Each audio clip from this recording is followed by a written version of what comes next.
എല്ലാവർക്കും നമസ്കാരം. ഇന്ത്യയിലെ തന്നെ ഏറ്റവും ലാർജസ്റ്റ് ആയ ഒരു ബിസിനസ് ഗ്രൂപ്പാണ് അദാനി ഗ്രൂപ്പ് എന്ന് പറയുന്നത്.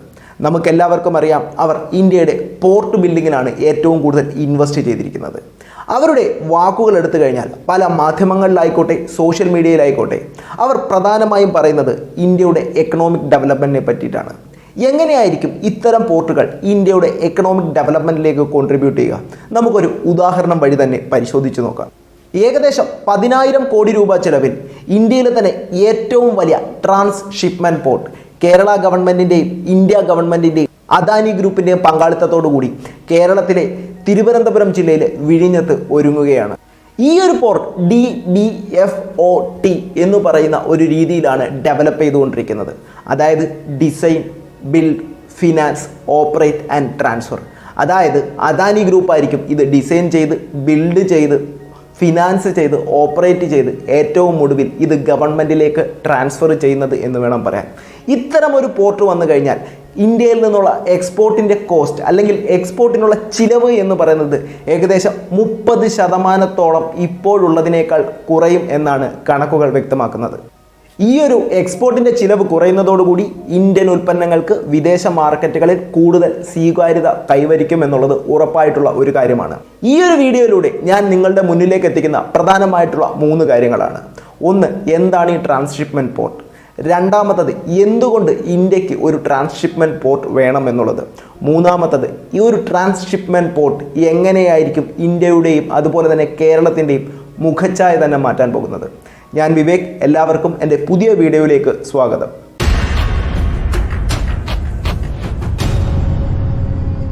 നമ്മൾ ഇന്ത്യയുടെ മുഴുവൻ കാര്യമെടുക്കുകയാണെങ്കിൽ ഇന്ത്യക്ക് ഏകദേശം 7,600 കിലോമീറ്റർ മാത്രം സീയുടെ ബൗണ്ടറി ഉണ്ട് എന്നാണ് കണക്ക്. ഇതിൽ തന്നെ ഏകദേശം 17ഓളം മേജർ പോർട്ടുകളും ഏകദേശം 300ഓളം മൈനർ പോർട്ടുകളും പ്രവർത്തിക്കുന്നുണ്ട്.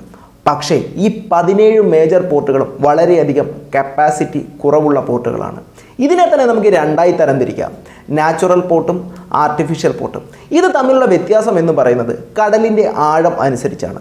ആർട്ടിഫിഷ്യൽ പോർട്ട് എന്ന് പറഞ്ഞു കഴിഞ്ഞാൽ നമ്മൾ കടലിൽ ആർട്ടിഫിഷ്യലായി ഡിഗ് ചെയ്ത് മണ്ണ് മാറ്റിയതിന് ശേഷം കടലിൻ്റെ സ്വാഭാവിക ആഴം കൂട്ടുന്നതിനെയാണ് ആർട്ടിഫിഷ്യൽ പോർട്ടുകൾ എന്ന് പറയുന്നത്. നാച്ചുറൽ പോർട്ടുകൾ എന്ന് പറഞ്ഞാൽ സ്വാഭാവികമായും ആ പ്രദേശത്തിന് കൃത്യമായിട്ടുള്ള ആഴം ഉണ്ടായിരിക്കും എന്നുള്ളതാണ്. അതുപോലെ തന്നെ നമുക്ക് ഈ കപ്പലുകളുടെ കപ്പാസിറ്റിയും പ്രധാനമായിട്ടും 3ആയിട്ട് ക്ലാസിഫൈ ചെയ്യാൻ പറ്റുന്നതാണ്.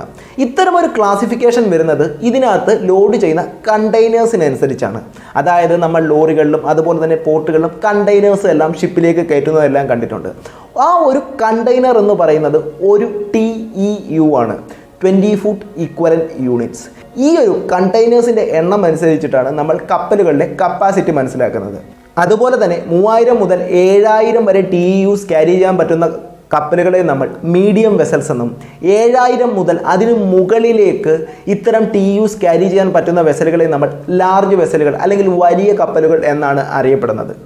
ഇന്ത്യയിലെ ഇപ്പോഴുള്ള പോർട്ടുകളുടെ സ്ഥിതി അനുസരിച്ച് ഏകദേശം 3000 മുതൽ 7000 വരെ TEUs ക്യാരി ചെയ്യാൻ പറ്റുന്ന കപ്പലുകൾ, അതായത് മീഡിയം വെസൽസിനും മാത്രം അടുക്കാനുള്ള സാധ്യത അല്ലെങ്കിൽ ആഴം മാത്രമേ നമ്മുടെ പോർട്ടുകൾക്കുള്ളൂ എന്നാണ് കണക്ക്. ഈ മീഡിയം കപ്പലുകൾ മാത്രം നമ്മുടെ തീരത്തടുക്കുന്നത് കൊണ്ട് നമ്മൾ ഇവിടെ നിന്നും മറ്റൊരു രാജ്യത്തേക്ക് സാധനങ്ങൾ എക്സ്പോർട്ട് വേണമെങ്കിൽ ഈ മീഡിയം വെസൽസ് മാത്രം ഉപയോഗിച്ചുകൊണ്ട് എക്സ്പോർട്ട് ചെയ്യാം. അല്ലെന്നുണ്ടെങ്കിൽ ഈ ഒരു മീഡിയം ടേം വെസൽസിനകത്ത് സാധനങ്ങൾ നിറച്ചുകൊണ്ട് മറ്റൊരു ലാർജ് ഷിപ്പുകൾ അടുക്കുന്ന പോർട്ടിലേക്ക് എത്തിയതിന് ശേഷം ഈ വെസൽസിലുള്ള സാധനങ്ങൾ ആ ലാർജ് ഷിപ്പിലേക്ക് മാറ്റി അവിടെ നിന്നും എക്സ്പോർട്ട് ചെയ്യാനായിട്ട് സാധിക്കും. നമ്മൾ കണക്കുകൾ പരിശോധിക്കുകയാണെങ്കിൽ മീഡിയം വെസലിൽ ഈ സാധനങ്ങൾ മറ്റൊരു രാജ്യത്ത് എത്തിക്കുന്നതിനേക്കാൾ എളുപ്പം അല്ലെങ്കിൽ ഏറ്റവും ലാഭകരം എന്ന് പറയുന്നത് ലാർജ് വെസലുകളിൽ, അതായത് 7000 മുതൽ മുകളിലോട്ട് TEUs ക്യാരി ചെയ്യാൻ പറ്റുന്ന വലിയ കപ്പലുകളിൽ മറ്റൊരു രാജ്യത്തേക്ക് എത്തിക്കുന്നതാണ്.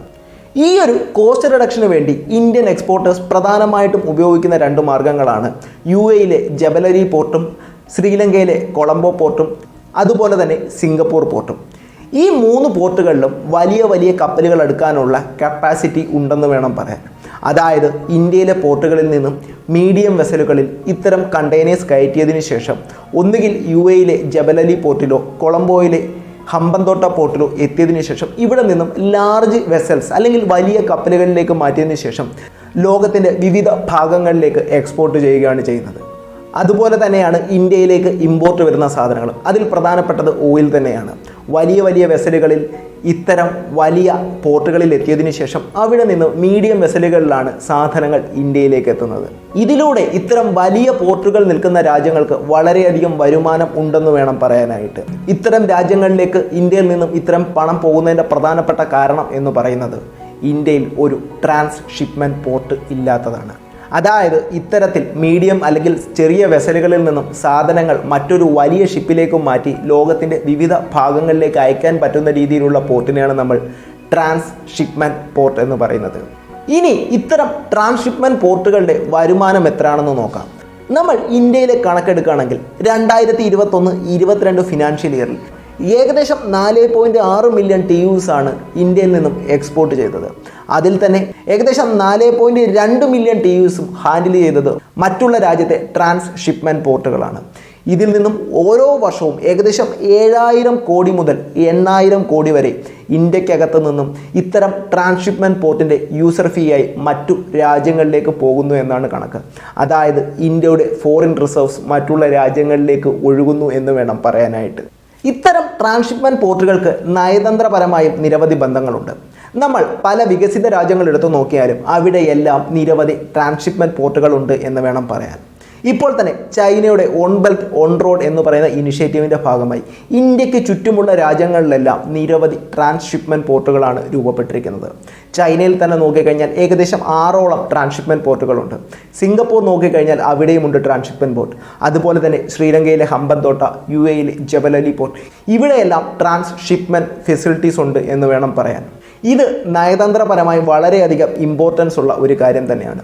എങ്ങനെ ഇത് നമ്മുടെ രാജ്യവുമായി ബന്ധപ്പെട്ടിരിക്കുന്നു എന്ന് നമുക്കൊന്ന് പരിശോധിച്ച് നോക്കാം. ഒരു ഉദാഹരണം പറയുകയാണെങ്കിൽ ഇന്ത്യയിൽ ഏറ്റവും കൂടുതൽ പടക്കങ്ങൾ നിർമ്മിക്കുന്നത് തമിഴ്നാട്ടിലെ ശിവകാശിയിൽ നിന്നാണ്. ഈ ക്രാക്കേഴ്സിന് ഇന്ത്യയിൽ മാത്രമല്ല പോളണ്ട്, ജർമ്മനി തുടങ്ങിയ വിദേശ രാജ്യങ്ങളിലും ആൾക്കാരേറെ എന്ന് വേണം പറയാൻ. അതുകൊണ്ട് തന്നെ ഒരു എക്സ്പോർട്ടിൻ്റെ ഭാഗമായി തമിഴ്നാട്ടിലെ തൂത്തുക്കുടി പോർട്ടിൽ നിന്നും ഒരു മീഡിയം വെസൽ ഇതിനെ ശ്രീലങ്കയിലെ ഹമ്പൻതോട്ട പോർട്ടിലേക്ക് എത്തിക്കുന്നു. അവിടെ നിന്നും വലിയ വലിയ കപ്പലുകളിലാണ് ഇത് രാജ്യത്തിൻ്റെ വിവിധ ഭാഗങ്ങളിലേക്ക് പോകുന്നത്.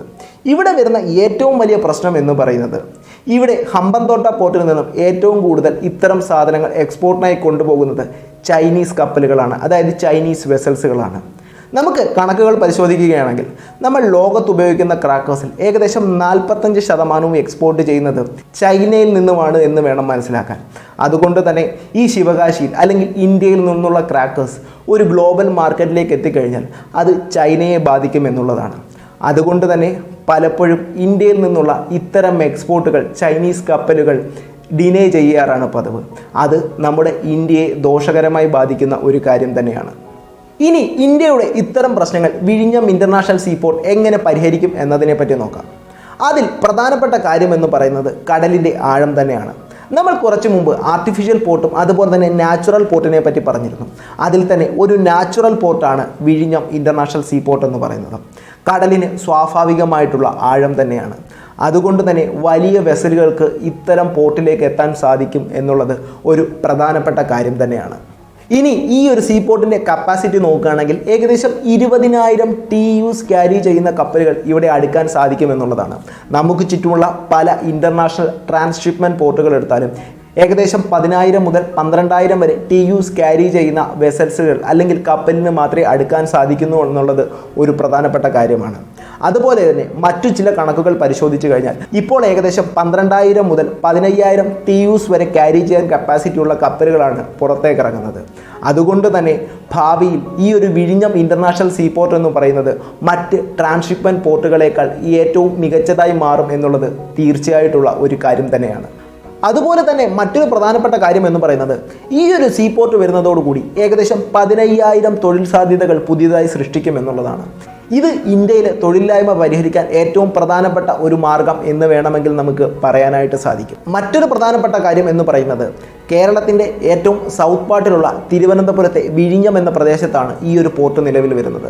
ഈ ഒരു സ്ഥലത്തിൻ്റെ പ്രത്യേകത എന്ന് പറയുന്നത് east west connecting sea highway എന്നുള്ളതാണ്. അതായത് ലോകത്തിൻ്റെ കിഴക്ക് ഭാഗത്തിനെയും പടിഞ്ഞാറ് ഭാഗത്തെയും ബന്ധിപ്പിക്കുന്ന ഒരു സീ ഹൈവേ കടന്നു പോകുന്നത് ഈ വിഴിഞ്ഞത്തിൻ്റെ 10 നോട്ടിക്കൽ മൈൽ അകലെയായിട്ടാണ്. അതുകൊണ്ട് തന്നെ ഈ ഒരു പോർട്ടിന് ഏറ്റവും അധികം പ്രാധാന്യം അർഹിക്കുന്നു എന്നുള്ളതാണ്. അതായത് ഇപ്പോൾ UAE ജബലലി പോർട്ട് എടുത്താലും കൊളംബോയിലെ പോർട്ട് എടുത്താലും അല്ലെങ്കിൽ സിംഗപ്പൂരിലെ പോർട്ട് എടുത്താലും ഏറ്റവും കൂടുതൽ ഇമ്പോർട്ടൻസ് വരാൻ പോകുന്നത് ഈ ഒരു വിഴിഞ്ഞം ഇൻ്റർനാഷണൽ സീപോർട്ടിലാണ്. മറ്റു രാജ്യങ്ങളിലെ വെസലുകൾ ഇവിടെ ഒരു ട്രാൻസ്ഷിപ്മെൻറ്റ് പർപ്പസിന് വേണ്ടി വരികയാണെങ്കിൽ അതിൻ്റെ യൂസർ ഫ്രീയിലൂടെ ഇന്ത്യക്ക് അല്ലെങ്കിൽ കേരളത്തിന് ഒരു മികച്ച വരുമാനം തന്നെ ഓരോ വർഷവും ഉണ്ടാക്കാമെന്നുള്ളത് വളരെ പ്രധാനപ്പെട്ട ഒരു കാര്യം തന്നെയാണ്. അടുത്ത 10 വർഷത്തിനുള്ളിൽ കേരളത്തിൽ വരാൻ പോകുന്ന മാറ്റങ്ങൾ വളരെയധികം വലുതാണ്. ഒന്ന് ആലോചിച്ച് നോക്കുക, ഇന്ത്യയിലെ എല്ലാ പോർട്ടുകൾക്കും ഏകദേശം 8000 TEU മാത്രം ക്യാരി ചെയ്യുന്ന കപ്പലുകളെ കൊണ്ടുവരാനുള്ള കപ്പാസിറ്റി മാത്രമേ ഉള്ളൂ. പക്ഷേ വിഴിഞ്ഞത്തിൻ്റെതെന്ന് പറയുന്നത് ഏകദേശം 20,000 മുതൽ 24,000 TEUs വരെയാണ്. അതായത് ഇന്ത്യയിലെ ഏറ്റവും മികച്ച പോർട്ട് എന്നൊരു രീതി കേരളത്തിലെ തിരുവനന്തപുരത്ത് സ്ഥിതി ചെയ്യുന്ന വിഴിഞ്ഞം സീപോർട്ടിലേക്ക് മാറുകയാണ്. ഇതിനെ തുടർന്ന് കേരളത്തിലുണ്ടാകുന്ന ഇൻഫ്രാസ്ട്രക്ചർ ഡെവലപ്മെൻറ്റും തൊഴിൽ സാധ്യതകളും അതുപോലെ തന്നെ ഡെവലപ്മെൻറ്റും വളരെയധികം വലുതാണ് എന്ന് വേണം പറയാനായിട്ട്. അതായത് ഇന്ത്യയുടെ പോർട്ട് എന്ന് പറയുന്ന ഒരു ആശയത്തിലേക്ക് വരുമ്പോൾ ആദ്യത്തെ സ്ഥാനം എപ്പോഴും വഹിക്കാൻ പോകുന്നത് കേരളത്തിലെ വിഴിഞ്ഞം ഇൻ്റർനാഷണൽ സീപോർട്ട് തന്നെയായിരിക്കും. ഇന്ത്യൻ ഉൽപ്പന്നങ്ങൾക്ക് വിദേശ മാർക്കറ്റിൽ കൂടുതൽ സ്വീകാര്യത ലഭിക്കുന്നതോടുകൂടി ഇവിടെ കൂടുതൽ സംരംഭങ്ങൾ വരാനും കൂടുതൽ എക്സ്പോർട്ടിംഗ് നടത്താനും അതുപോലെ മികച്ച ഒരു ജീവിത നിലവാരത്തിലേക്ക് എത്താനും ഇന്ത്യക്കും കേരളത്തിനും സാധിക്കുമെന്നുള്ളതാണ്. പുതിയൊരു വീഡിയോയുമായി വീണ്ടും കാണാം. അതുവരേക്കും good bye, thank you. Video ഇഷ്ടപ്പെട്ടാൽ ലൈക്ക് ചെയ്യുക, ഷെയർ ചെയ്യുക, സബ്സ്ക്രൈബ് ചെയ്യുക.